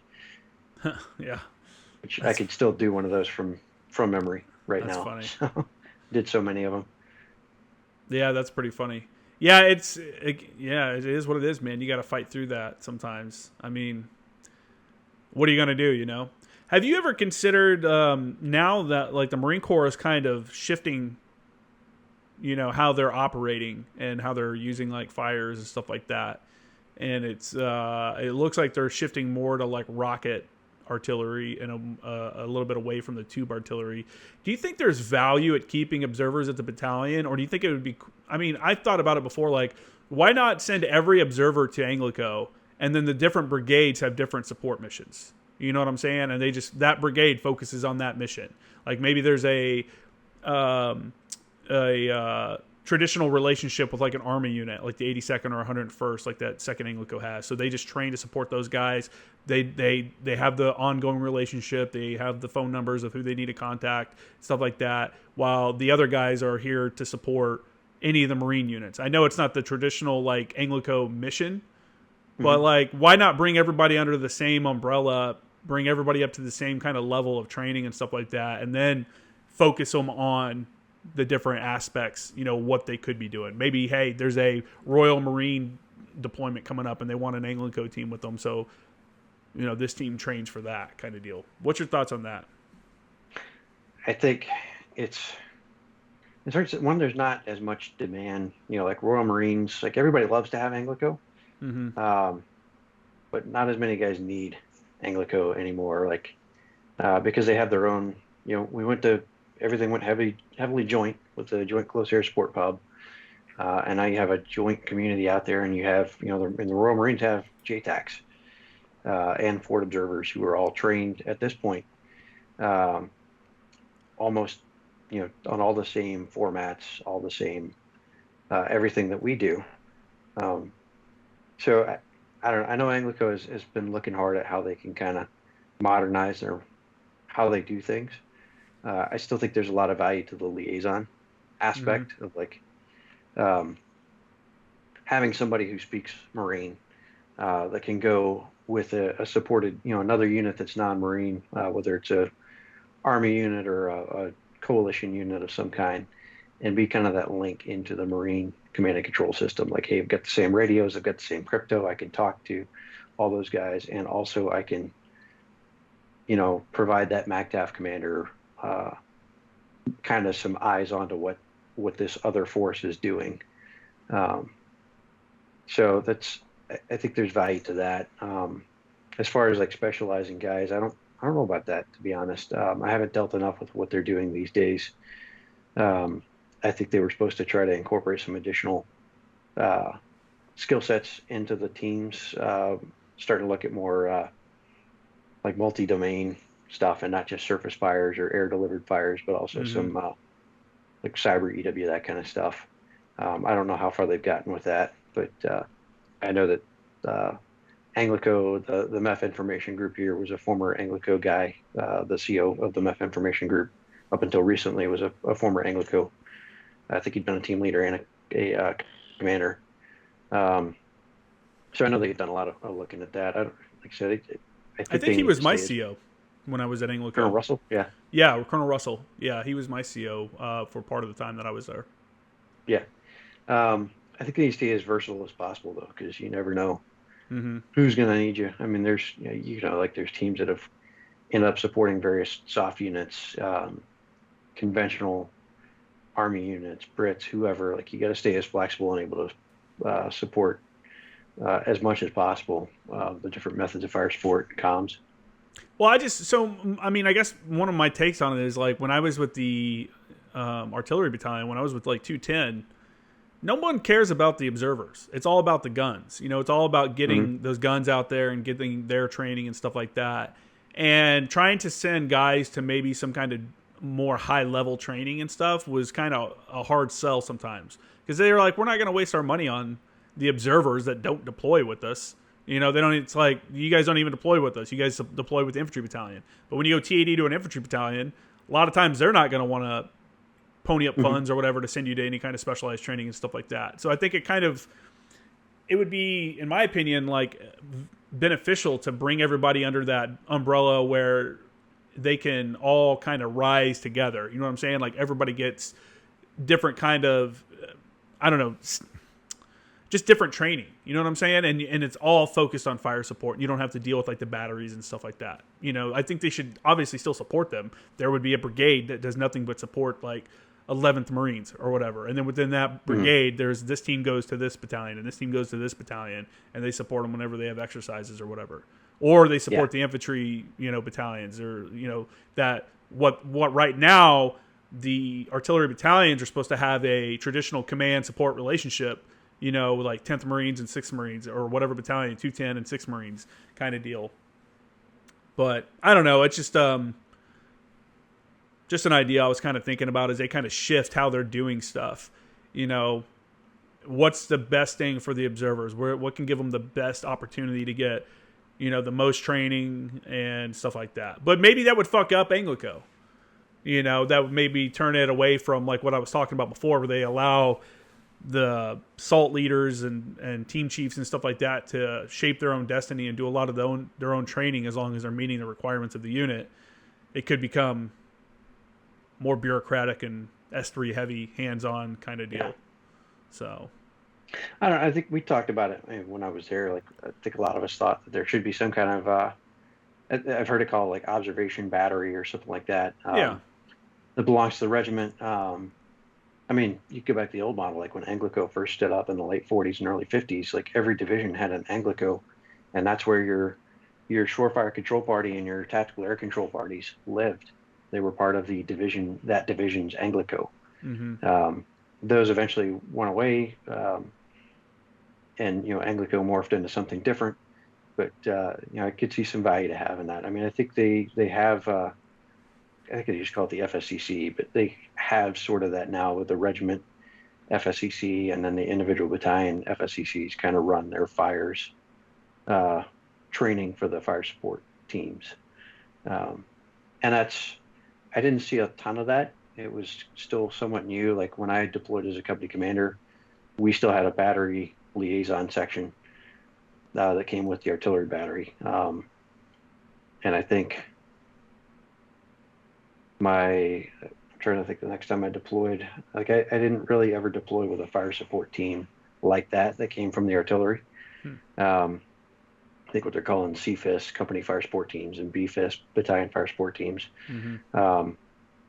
But from what I've heard, there's a lot more value to it. Like the battalion fire support team is now a more senior, like captain, instead of, in the past he was like a senior lieutenant from the battery, but now it's like a captain who's supposed to have been to EWS. So he's a little bit more on par with company commanders and such, and able to talk at that level. I think that's improved things a lot. Yeah. Yeah, I think when I deployed with 3.6 in 2011, I want to say my captain, who was in charge of the team, I think he was a new captain. And then one of the other lieutenants picked up Captain Shipton. And while we were on deployment and stuff like that, I'm pretty sure. It was definitely the problem with that was that it was like a last minute, like, hey, you officers, because they have other jobs within the battery and the battalion. So they don't want to give them up until the last second. It was like, hey, you guys are going to go deploy as observers for this deployment. And you get them at the last minute and then try to work up a team, Obviously, the observers are all working together all the time. Now you got these new captains and lieutenants that are showing up, and you got to kind of bring them into the fold and stuff. So, yeah, battery life, it can be good or bad. I think I had good times there. I have a skewed perspective because I came from MLG as a mechanic to 210, and I was just in heaven, because that's all I wanted to do was go train and be in the field and stuff. And these guys, some of these dudes have been doing it for years, been doing Fort Bragg exercises and stuff like that for years, and are kind of burned out. And I'm over here like, yeah, man, we get to go to the field next week. It's going to be great. I'm all pumped up and excited. And they're like, man, fuck this.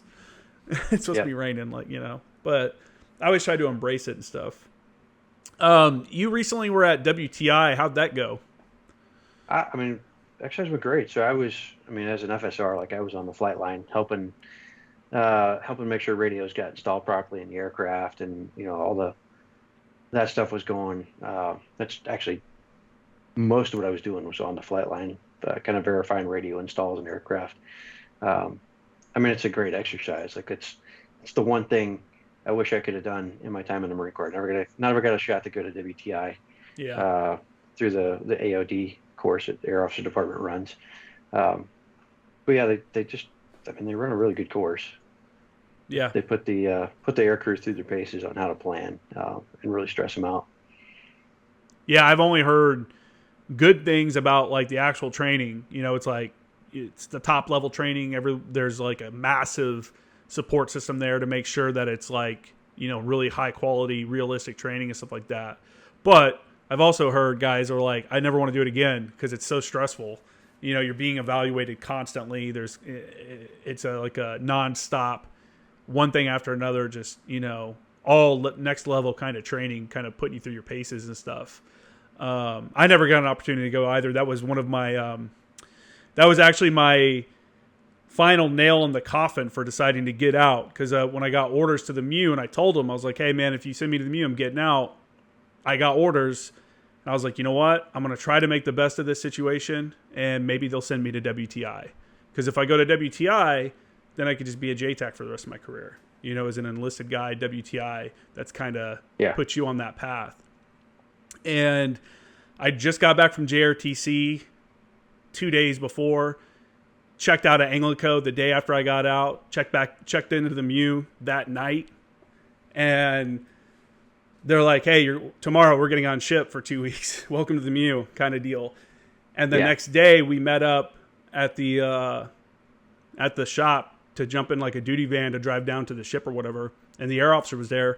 I was like, hey, what's up, sir? I'm the new fires chief, Staff Sergeant Kramer, you know, Jtac E, and all that stuff. And he was a Huey guy. And I was like, hey, do you guys have a seat for WTI?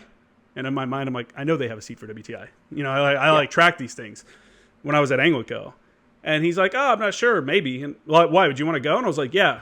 I was like, for sure, I'd like to take that seat. And he's like, yeah, that's an officer's course, man. I don't think we're going to send you to that. And I'm like, and when he said that to me, dude, that was it. I was like, I'm fucking tired of being talked to like this. And instead of sending me, they didn't send anyone. The seat went empty. And I was like, that's terrible. I was like, this is fucking ridiculous. Like when he said, I was like, no, it's not. What are you talking about? It's an officer's course. I was like, I know multiple enlisted guys that are WTIs. And that was it. That whole, I just got really tired of like that officer enlisted divide.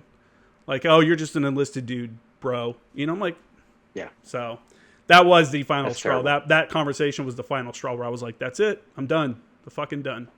You know, but WTI would have been great. Like I said, I know a bunch of guys that have done it. They come back from it and they're like, man, it's next level. You know, you're learning high level planning. You're doing some like legit, you know, missions with live fire, you know, bringing actual like assault troops in and stuff like that. You know, it's pretty wild stuff. So yeah, I wish I would have had that opportunity. Yeah. It just, by the time some of the opportunities came around, like it didn't make sense. Like they talked about it when I was at ANGLICO, but they weren't going to send me to WTI. There was an exercise in the summer. It was like Desert Talon or something like that. No, it wasn't, something else. I don't know. That MOTS ran, and they were like, hey, we're probably going to send you to this because this is, unlike the air officer course, this is more of a, like, you're just going to go get a ton of controls. Like, you won't get any qualification or certificate out of it, but you'll get a ton of controls, and you'll get to see all these different types of controls and work with different types of ordnance and stuff. Mm-hmm. And I want to say that was the month that I was going to get married. So I was like, yeah, I can't do that. Can't postpone the wedding to go to that. So I missed that opportunity. And then I think years later, I kind of looked at it, but at that point, like by the time I left ANGLICO, even though I kept the qual for so long, it was basically a collateral duty Jtac after that, and it's just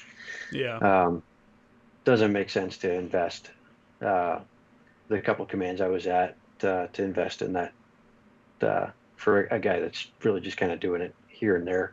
Mm-hmm. Even when I was a weapons company commander, and those guys, you know, a lot of times go to the ground, I think it's GCD, Ground Combat Department course.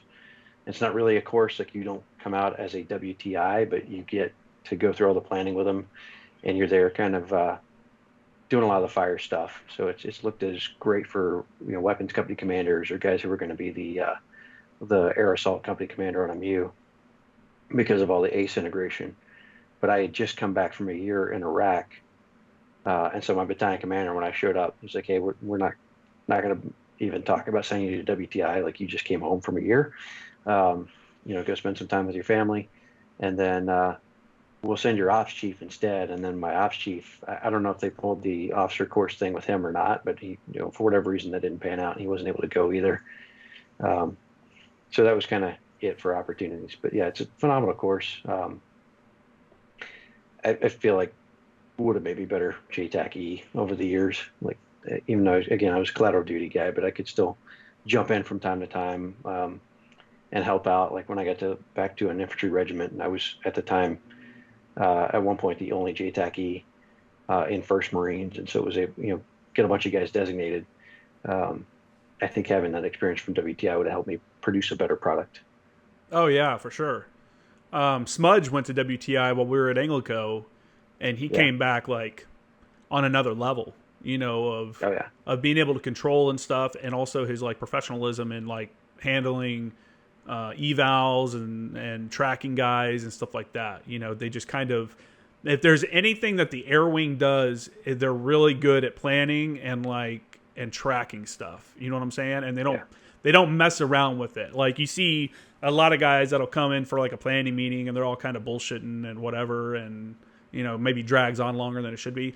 Every time I've worked with a pilot, they come in and they're like, all right, what needs to be done? Like, what's this? Yep. Okay, this, and this, let's do it. Boom. And they just start, they're super efficient, because they're like, I got other shit to do. Either like I got to go fly or I want to get off work or whatever, but they're just, the nature of their job makes them take things a lot more seriously than some stuff. Cause a plane could crash, that's a little different than if you don't get porta-johns for the ground guys or something like that. The planning is kind of different.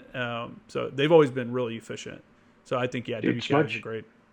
Smudge actually put me through an eval. Might have been a year or so after he got back. And it's like hands down the toughest eval I ever did. Like he was in there, it was in the SAVT. So it was a standardization check, but, did it in the SAVT, the big dome simulator. I had Joey Graham in there as one of the role players. And, yeah, I know Joey. man, we actually went to MOS school together. We were both lap movers. Yeah.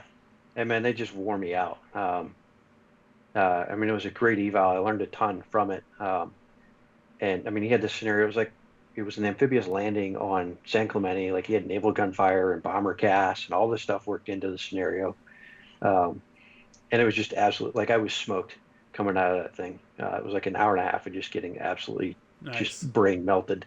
And then he had a ton of great debrief points by like, yeah, man, you blew this, you screwed this up, like tighten these things up. And one of the things I took away from his evals that I did on every eval after that I gave was he gave me, in addition, like, hey, not only did you bone this, but here's where you need to go to read up more about it and kind of refresh yourself. And so he would give like the reference and the actual like chapter and page number, like go find this and go bone back, go read back up on this because you didn't do so hot there. So yeah, it was hands down the toughest eval I ever did. The next toughest was when I did a second Anglico, where I actually had to refly that eval because I was using a tablet and I didn't zoom out, and I didn't notice that my final attack innings had the artillery battery inside of them. Oh, that'll get you. And so they were like, "Yeah, you need to come back and redo this one." Okay, got it. That's fair. That sucks when something like that happens. You're like, "What? I'm an idiot." Yeah, like, oh man, I knew better. And all I had to do was freaking pinch the screen and zoom out, and I'd have caught it. But that's one of the dangers of being a collateral duty Jtac. Like, quantity does not always equal quality. Yeah.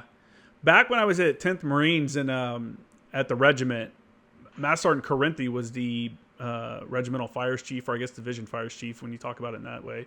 He his evals, if you had an 18-month eval, he had you plan everything. Like you'd have to plan the range, you'd have to contact a squadron and set up the flights, like all the stuff. He'd give you a situation. Here's like your big level planning kind of situation, and then the day of you'd start getting like those tactical updates, of like what's actually happening on the ground kind of deal. But you had to like do it all yourself, because that's what he was like. He had just come from, I think he had just come from. No. He went to MARSOC after that to go be their fires chief. But it was basically like make you force you to become a self-sufficient individual. Because a lot of Yeah. guys are sergeants when they go to TACP school, and they've never really had that experience where they're out planning a range or they're doing, these different things. So kind of like Smudge would do, where he's like, hey, look it up. Here's where you can find the information. He's over here doing kind of the same thing. Like, hey, man, the expectation is that you're going to know how to do these things. There's more to it than saying cleared hot. You know what I'm saying? Yeah. There's a whole lot of stuff that's behind it. And if you want to go to the next level, you have to first master these basic skills. And if you can't, if you don't know how to contact a squadron and, send them like some updates and stuff like that, then that's not a good spot to be in, So as a Jtac, so. Yeah, Smudge, I mean, even just for the simulator, like he had me write CEOI and spins and all that. Like it was a real basic CEOI, but definitely had to do a spins and develop all my own control measures. Which I planned several exercises by that point, so it was all kind of, that wasn't too difficult, but I imagine as a young captain, that would have been a lot more. What's crazy, like when you talk about how I became a Jtac E, so I got designated Jtac or I was qualified in 2006, did the combat qualified portion about a month later, deployed and came home. And so in like spring of 2007, the Marine Corps was kind of funny. Like back then, Jtac I was actually the senior qualification according to the Marine Corps DNR manual. Mm-hmm. And Jtac I's were the schoolhouse instructors. Yeah. And and you couldn't be a Jtac I unless you were assigned to the schoolhouse. Mm-hmm. And if you were one and you left the schoolhouse, you lost the qual. But they didn't really define well like what a Jtac E was, or what an 18-month eval was supposed to be. And so they just kind of said, here's this 18-month eval requirement. You have to have a Jtac E do it. And that was about as much as you knew. And so we had Jtac E's, but they were all pilots.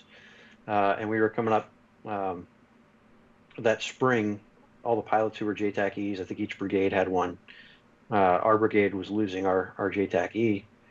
And they're like, hey, we need to find a new one, and we don't have any pilots who are going to be around for the deployment. So they put up one of the artillery officers like, hey, we want this guy to do it. And at the time, EWTG Lant did all the Jtac E upgrades. And EWTG Lant was like, no, we won't take this guy. He's not a pilot. He's got to be a pilot. And they were like, well, we don't have any pilots who are going to be around. The only other guy that's available is Benbow. And they were like, oh, Benbow's cool. You can send him.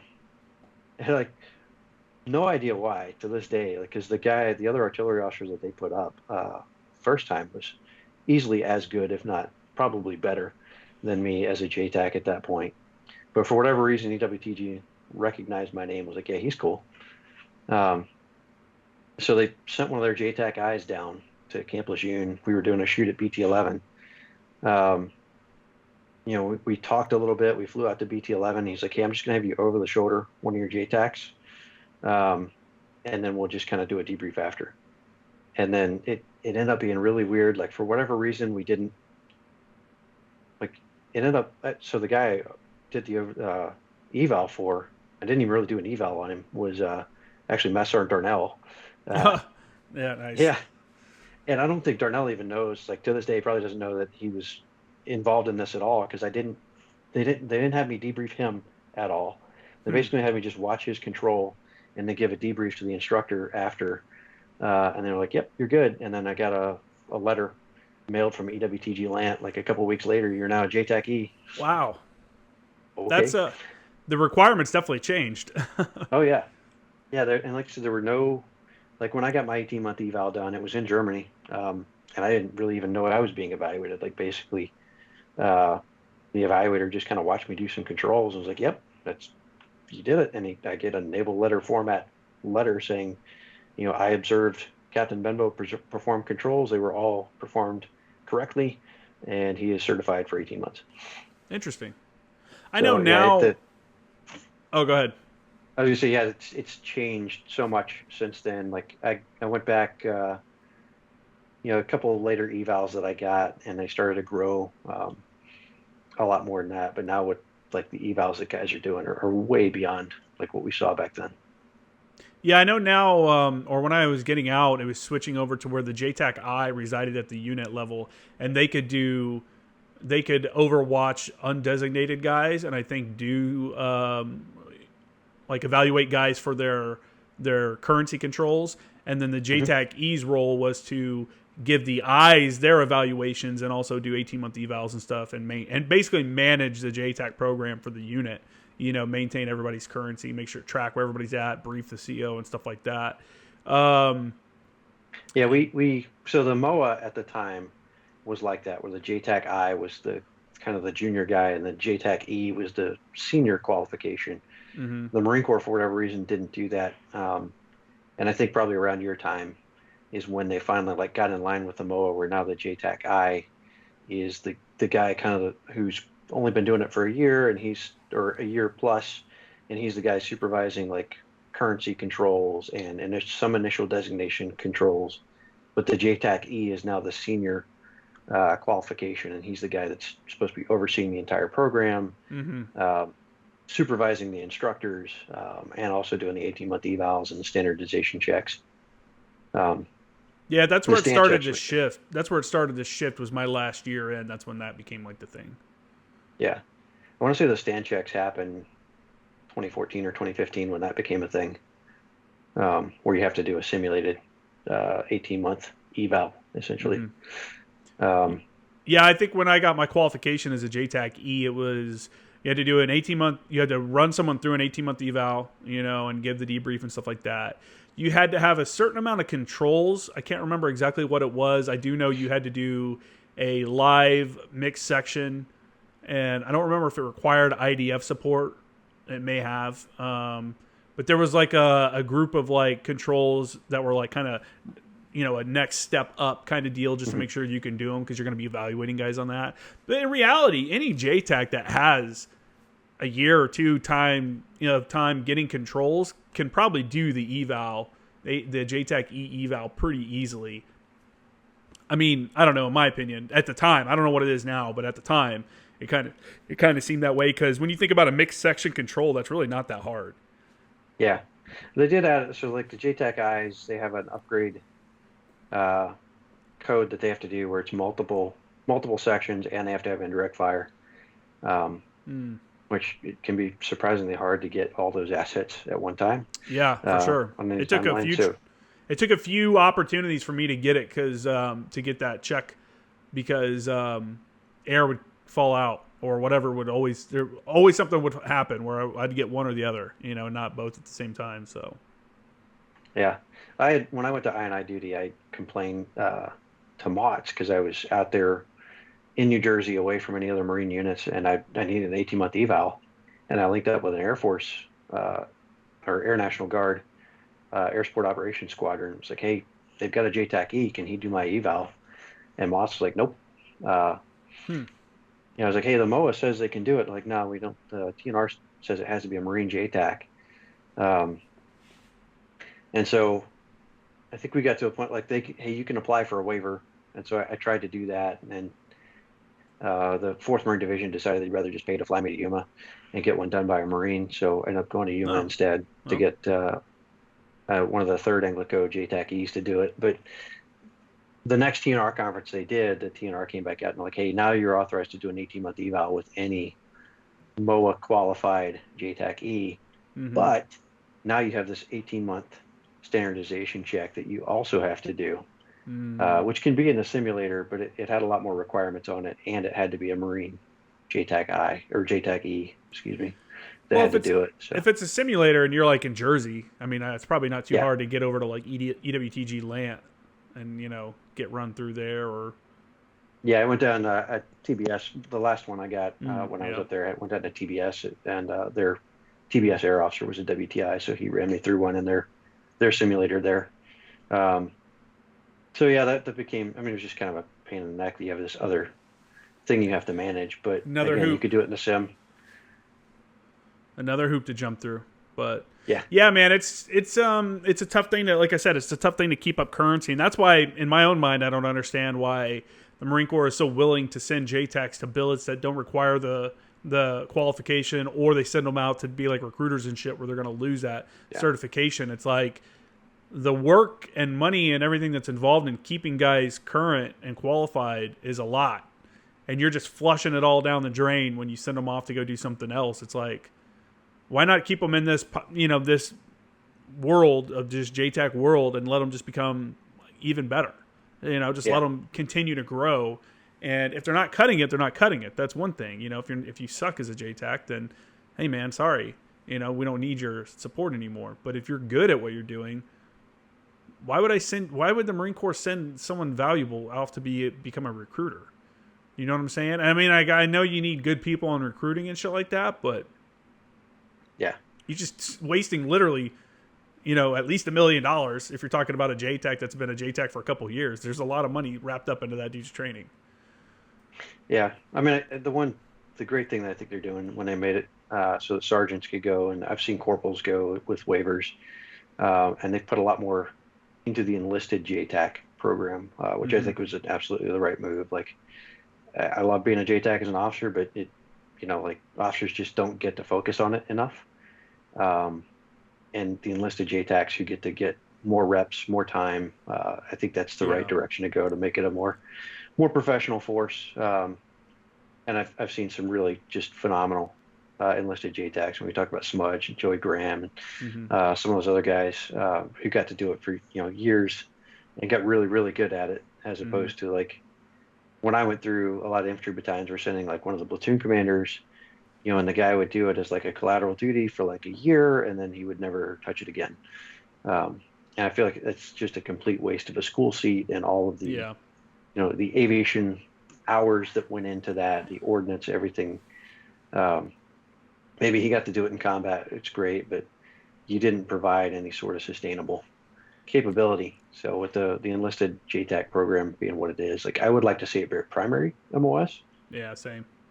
I'd like to see it be kind of like, I mean, say not like recon, but I mean like EOD or something like that. It's something you have to apply for as like a sergeant.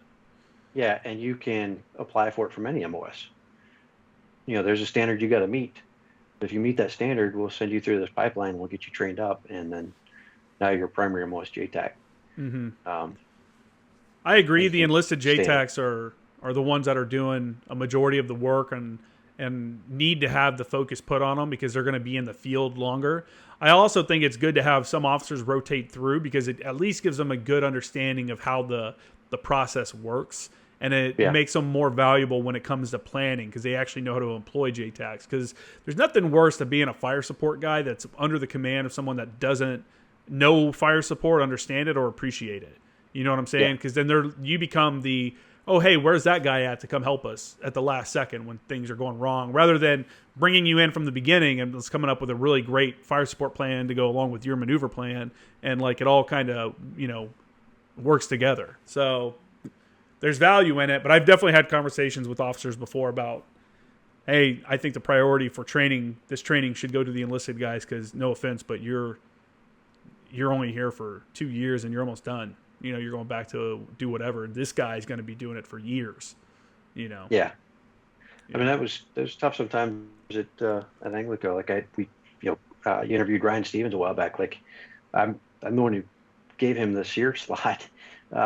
And I kind of wanted to go to SEER, but I was like, it's going to do him a lot more good than it is me at this point. I think I had just come back from airborne too. So like, I can't jump on a school seat right after just going to one. And it ended up helping him out in his future career, like, get the wicket knocked out before he went on to do other things. And just like, it was pretty clear cut. Now, like I would say, like a great example of officership or something. It was a pretty easy choice to make. Like clearly this benefits sending this guy over me, but selfishly I kind of want to go. Oh yeah. Some people don't believe in that though. Some people will be like, hey, this is my opportunity, my lone opportunity to do cool shit before I become like a staff nerd for the rest of my career. So I'm going to go and do everything that I can. And they try to take up all, and it's like, I get it, man, but you're saying you're inhibiting somebody that's going to be using it for real, for an extended period of time. So it's a tough world, I guess, but man, this has been a really good conversation, kind of dabbled in on a little bit of everything, talking some more technical stuff. I'm sure the Jtacs and fire supporters in the crowd will appreciate this kind of back and forth, like hearing about the technologies and stuff that are being used and how like qualifications and stuff work. And hopefully for people that aren't in this community, they get a better understanding of how it works and I think it's great that there's a lot of us out there that look at it, take it seriously, and appreciate it and stuff like that. And we want to help spread that knowledge and make sure, people are aware of the role that the Jtac and fire supporter plays within a unit. Because, again, there's people out there that don't realize, or they lack the knowledge to use guys appropriately and stuff, and they get stuffed into a corner until, it's like a break glass if needed kind of situation, rather than having them up there working hand in hand from the beginning. But anyways, you've been all over the place, man. You've been, like I said, you've done 9 deployments. You're doing the FSR thing now. I really appreciate you coming on and giving your experience. This is, I think, your 4th time on the show. So I appreciate you spending the time. Do you have any organizations or anything you want to shout out before we get off here? Since we've been talking Anglico a lot, definitely if you're not involved with Anglico Association, give those guys a look. I'm not as involved as I'd like to be, but it's cool to talk to some of the older generation too, guys that were in Vietnam, Lebanon, Grenada, some of those, and get some of their experiences. There was a guy very active in it years ago, Vance. I'm forgetting Vance's last name right now, but old Vietnam Anglico Marine, spent time with the Korean Marines in Vietnam. And all just really cool experiences. So if you're into Anglico and the history of it, they're a great organization to look into. And I think that's something that I wish Anglico would do more of, is put out more on the history, because it's such a unique organization and has this kind of interesting history of how it evolved over the years of from being JASCO. JASCO to this is the organization where all your tactical air control party lives. You had Captain Stanford's team in the Chosen Reservoir that was with an Army unit. It was basically their only link to anybody outside this Army battalion task force that was basically cut off, and their only way to get any support was through their Anglico team. To all the way up to the guys that went into Grenada, Panama. You've had guys from Desert Storm. If you get a chance to read the book, Storm on the Horizon. It's got a lot of good information on what those guys did in Kafji and what Anglico was up to. There's just such a neat history, and a lot of it's kind of untold history. Yeah, for sure. What's been done. That's kind of, that was one of the driving factors behind doing this podcast. It was man, so many guys have done amazing things, and no one's ever going to know about it because they're not a general, or the whatever it was they were involved in. Kafji is kind of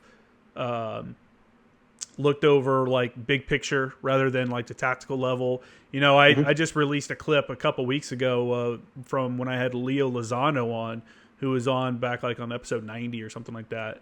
And he was in the OP. That was the first attack, when the Iraqis stormed across the border and started attacking during the Gulf War, those opening shots. That was his team. There was a string of observation posts along the border, and it was this Anglico team, a recon team, a SEAL team, and then they all got hit at the same time. So it's interesting to hear those kinds of experiences and stuff, because where else are you going to hear that kind of stuff, Yep. And there's a ton of lessons in all that stuff. For sure. I remember reading about a recon team that, they gave a 9-line brief to an aircraft, and the aircraft couldn't find a target, and this recon team leader couldn't figure out why. I gave a perfect 9-line. Why can't they find it? I'm well, didn't do anything to correlate him, man. Yeah, there's more to it than just throwing a grid out there. Yeah, so there's a lot of little lessons like that, and just some of the crazy stories too of some of those units that just kind of got left out there, like a recon platoon that basically got themselves to Saudi Arabia from Okinawa, and how they had to go through that. So, but yeah, definitely Anglico Association. Definitely look into those guys if you haven't. If you're out there, you've been in Anglico at any point. Yeah, man, for sure. And I guess that's really it, man. Everybody can check out. I just started the Patreon. My audio listeners are going to be ad free from now on. I'm going to try this out and see how that works. So if you're listening to this, go ahead and check out patreon.com. Look up Former Action Guys. My website is jcrimmergraphics.com. My Instagram is @FormerActionGuysNews, @FormerActionGuys, and yeah, all that. So make sure to hit that stuff up. Leave a review, leave a comment, subscribe, share the show, do all those things, and I'll see you guys on the next episode. Sweet, dude. That was a good time.